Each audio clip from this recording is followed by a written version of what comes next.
So tonight's Valentine's Day, and I asked my hubby what he wanted to eat, and he could pick anything he wanted, and he wanted buffalo chicken nachos. This is a really fun recipe. So here's all the ingredients. You can make your own chicken, so much easier to just buy the store-bought frozen stuff. So in this bowl, I have very thinly sliced with my mandolin a bunch of potatoes. If you soak them in water and then let them dry out, it pulls all the starches out, so that it makes them a lot more crispy. So that's what I've done. I have drizzled vegetable oil, salt, and Slap Your Mama seasoning. So I'm going to turn on my air crisper. Let that warm up just a little bit. Turn the timer way up because that's what I do. And this is the air fry basket. It has this special thing on the bottom, makes all the air circulate perfectly to get everything crispy on the bottom. So I'm going to put that in here.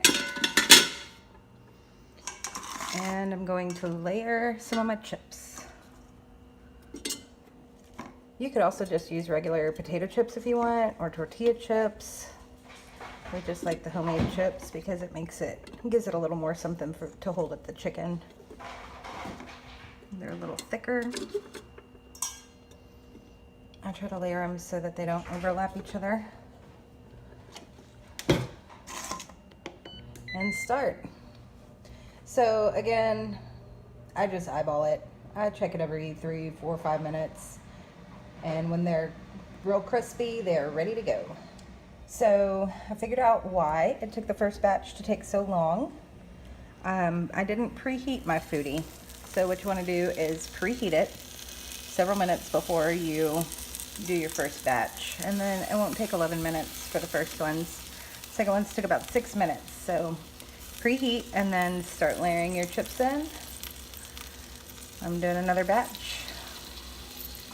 This does take a long time, so like I said, if you want to pre-make them, I don't blame you. I'm kind of wishing I would have done that myself, but next batch is in. While I'm making my chips, I'm going to get my queso ready.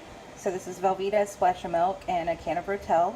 I like to blend up my Rotel in this little convenient single serving thing from my Ninja blender, so that there's no chunks in the queso. Just makes it easier to eat on the nachos, in my opinion. But you can use whatever your favorite queso recipe is. So here's a chicken. I put it in. I did 2 batches for the 1 bag.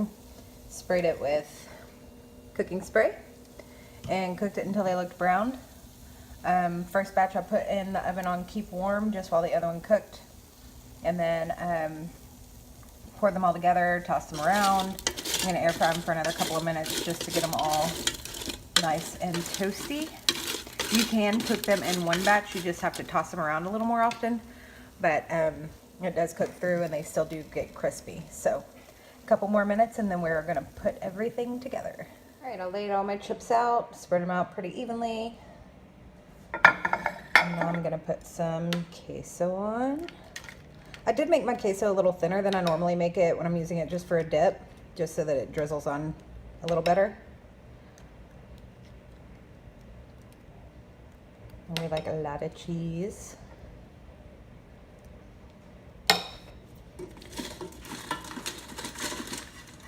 And you sprinkle some of the buffalo chicken.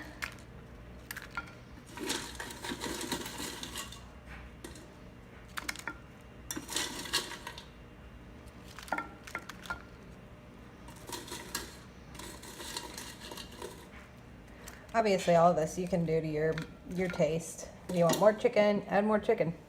Ain't nothing wrong with that. And drizzle some ranch over it. And some blue cheese crumbles. I've actually done like julienne style celery and carrots before, since that's what they serve on the side of buffalo chicken, and it was actually really good, but wasn't in the mood for that tonight. So there's my nachos.